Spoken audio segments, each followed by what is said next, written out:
अस्सलाम वालेकुम मोअज़्ज़िज़ नाज़रीन गिरामी। आज की इस इंटरेस्टिंग वीडियो में हम आपको बताने जा रहे हैं कि ये जो शादी का सिस्टम है और ताकि बच्चे का नाम, बच्चे के बाप का नाम, उसके माँ का नाम मालूम हो, ये नस्ब है जिसको इस्लाम चाहता है, बल्कि इस पे ज़ोर देता है, बल्कि इसको फ़र्ज़ कर दिया है कि बच्चे के बाप का नाम मालूम होना चाहिए। आज की इस इंटरेस्टिंग वीडियो में हिंदू पंडित अनिरुद्ध से जो पूछा गया है कि मरने वाली औरत जब वो जिना करती हो पूरी ज़िंदगी और वो मर गई, जन्नत में जाएगी या जहन्नुम में, तो उन्होंने जवाब दिया। लेकिन डॉक्टर जाकिर नाइक साहब ने भी एक बेहतरीन जवाब दिया इस्लाम के मुताबिक। उसको सुनते हैं। चैनल को सब्सक्राइब करें, वीडियो को लाइक करें। आइए शुरू करते हैं। जितनी कोई भी औरत सब जो वैश्यावृत्ति में रहती हैं, ठीक है, वो तो अपना चरित्र पहले ही खत्म कर चुके हैं। हाँ, तो उन सबको मरने के बाद सबको नर्क की प्राप्ति होती है या उसमें से कोई स्वर्ग भी जाता है? और अगर स्वर्ग जाता है तो फिर क्या उसके मतलब उस जाने के पीछे क्या है? यदि कोई वैश्या है, सारी जिंदगी उसने वैश्यावृत्ति की, और यदि आखिरी में उसका चित्त शुद्ध हो गया और उसने भगवान के चरणों में अपने आप को समर्पित कर दिया। पिंगला नाम की वैश्या की कथा इसमें आती है कि उसने सारी जिंदगी वैश्यावृत्ति की, लेकिन आखिरी समय उसने अपने आप को आशा ही परमम दुखम नैरास्यम परमम सुखम ये सूत्र दे दिया। उसने एक घंटा लटका रखा था बाहर और बड़ी सुंदर थी। उसने कहा जो ज़्यादा घंटा बजाएगा वो मेरा बड़ा कस्टमर होगा, बड़ा ग्राहक होगा। तो एक संत जी वहाँ से चले गए, दत्तात्रेय जी उनका नाम था। तो उन्होंने तो संत आदमी, लगा सवेरा हो गया, घंटा टन टन टन टन टन इतने बजाए वो गिन नहीं पाई। वो बड़ी सज धज के खड़ी है कि आप कोई पुरुष आएगा, क्योंकि ज़्यादा घंटा बजाया मतलब ज़्यादा रुपया देगा। बेचारी सवेरे से शाम और शाम से रात और रात से फिर सुबह के 4 बजने के वाले थे, कोई नहीं आया। उसके अंदर गिलानी हुई कि जितना इंतजार मैंने एक पुरुष का किया, इतना इंतजार भगवान का करता तो नहीं अपार हो जाती। बस इतनी सी बात में उसको वैराग्य हो गया और उसने अपने आप को भगवत चरणों में समर्पित किया और आज उसका वेद पुराणों में नाम है। तो जीवन में यदि कोई आत्मसमर्पण आखिरी समय भी कर ले, मरने के 4 मिनट पहले, कि हे प्रभु मैं आपकी हूँ, इतना भी कह ले और समर्पण भाव रख ले, तो भगवान उसका भी उद्धार कर देते हैं। इतने दयालु हैं भगवान। जाकिर साहब से मेरी एक सवाल है कि साहब, मैं अपने 25 साल कंप्लीट कर चुका हूँ अपने लाइफ के। मैं सॉफ्टवेयर इंजीनियर। मेरा इस्लाम में काफ़ी मानना है, काफ़ी मेरे दोस्त हैं, उन लोगों के साथ मैं हदीसों में बैठा हूँ, काफ़ी उन लोग से नॉलेज गेन करता हूँ कि हाँ इस्लाम में ये होता है, इस्लाम की प्योरिटी ये है। इस्लाम में कोई भी चीज़ होती है तो उसके पीछे एक पर्टिकुलर टेक्नोलॉजी होती है, वॉट जो चीज़ें होती हैं। सब मेरा ये मानना है कि आज मैं 25 साल बाद अगर इस्लाम कबूल करूँगा तो अल्लाह ताला क्या मुझे एक्सेप्ट करेंगे? As because the thing is what from the past life I have done lot of bad activities. That what I want to ask you कि मैंने इतने गलत काम किए अपनी लाइफ में, तो अल्लाह ताला क्या मुझे इस चीज़ के लिए माफ़ करेंगे कि हाँ चलो बंदा मेरे को मानता है, बंदा मेरे चीज़ों को फॉलो करता है? दैट्स आपने अच्छा सवाल पूछा। ये पूछ रहे कि मेरी उम्र 25 साल है, 25 साल में मैंने बहुत से गलतियाँ की, बहुत से गलत काम किए। अभी अगर मैं इस्लाम कबूल करूँगा तो क्या अल्लाह ताला माफ़ करेंगे? अल्लाह के रसूल की हदीस है, अगर एक इंसान कोई भी हो, कितना भी गुनाह किया है, चाहे मुशरिक हो, शिर्क से बुरा गुनाह है ही नहीं। चाहे आपने डाका डाला, मैंने नहीं कहा कि डाका, मैंने नहीं डाला, नहीं मैं कह रहा हूँ आपने नहीं डाला, अच्छी बात है। अगर आपने डाला भी, चोरी नहीं किया, अगर किया होता या कितना भी बड़ा गुनाह किया होता, डाका डाला, चोरी की, बलात्कार किया, नहीं किया आपने, जो भी गुनाह किए इससे कमी की होंगे, ये किया होता और आज अगर आपको पता चलता है कि ये गलत है, आप ईमान लाते कि खुदा एक है, उसके अलावा कोई माबूद नहीं और मोहम्मद सल्लल्लाहु अलैहि वसल्लम आखिरी पैगंबर है, आज हमारे रसूल कहते जैसे आप आज पैदा हुए, सारे गुनाह माफ। मैं ये नहीं कह सकता हूँ, मैं 45 साल से मुसलमान हूँ। पहले भाई नाम का मुसलमान था, 21-22 साल में तहकीक किया। अभी तो मैं अपने जी से with my wish I am Muslim. फिर भी मैं भी छोटी मोटी गलती करता हूँ, दुआ करता हूँ अल्लाह ताला से माफ़ करे, चाहे छोटी गलती या बड़ी गलती। आप अगर आज शहादत देंगे, आप मुझसे अच्छे होंगे, उसके बाद फिर अलग बात है। आग जब शहादत देंगे तो अल्लाह के रसूल फरमाते मोहम्मद सल्लल्लाहु अलैहि वसल्लम, जो इंसान शहादत देता है उसके पिछले गुनाह सब माफ, स्लेट इज क्लीन, आप एकदम ही प्योर। जी साहब, आपने एक आपका बयान सुना था मैंने, जिसमें आपने बोला था कि एक हिंदू जो होता है वो उसका एक ऋग्वेद में दिया हुआ है कि अंतिम का वर्णन काइंड ऑफ चीज़ है, जिसमें बोला गया है कि जब हिंदू भी मरता है तो वो आखिरी में अशहदु अल्ला इलाहा मोहम्मद रसूलुल्लाह, वो संस्कृत में कुछ बोलता है उसी चीज़ का।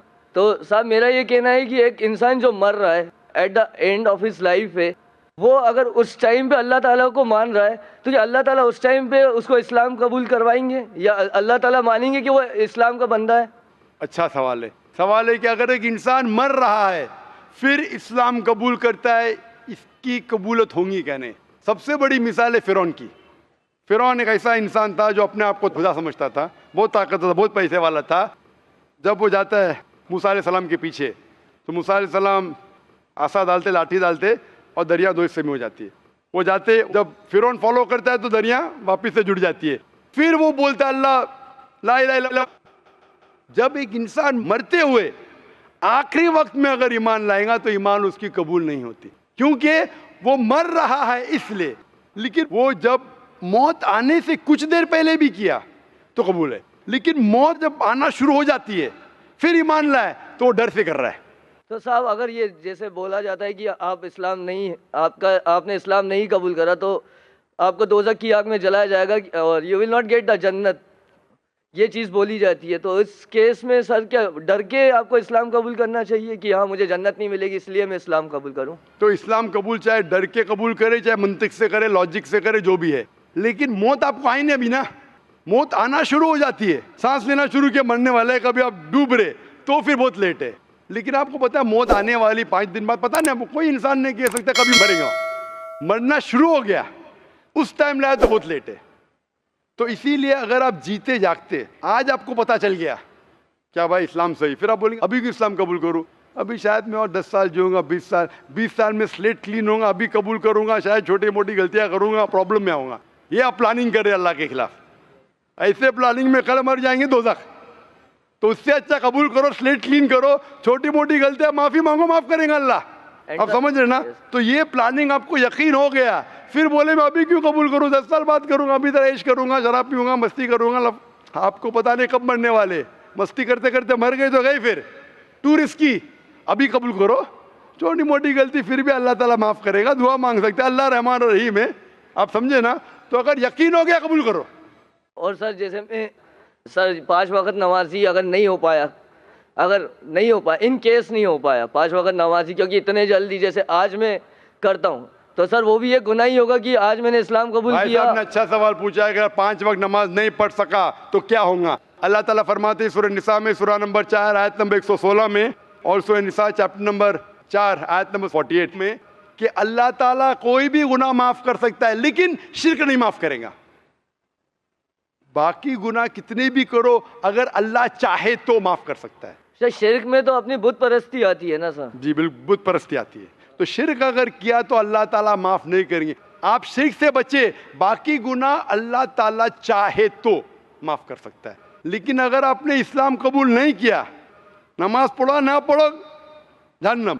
इधर अगर आप गलतियां करें, छोटे छोटे माफ करेगा, नमाज पढ़ना बहुत अहम है, लेकिन फिर भी अगर नमाज नहीं पढ़े तो भी अल्लाह ताला माफ कर सकता है। 100% नहीं बोल रहा हूं मैं, 1% का 2% जानता नहीं हो, बेहतर नमाज पढ़ना शुरू। लेकिन अगर शिर्क छोड़ दिए, ईमान लाए और नहीं पढ़े, फिर भी आपके चांसेस है जन्नत में जाने के। 1% है, 2% है, 5% तो बाद में डिस्कस करेंगे। अगर ईमान नहीं लाए तो 100% जहन्नम। अगर आप गलतियां करें एक आपकी अदा के ऊपर, मिसाल के तौर पे एक औरत जो बड़ी गुनहगार थी, सर सुना है मैंने बयान, सुने ना, तो एक अदा से अल्लाह ताला माफ कर सकते हैं, लेकिन शिर्क करे माफ नहीं करेंगे।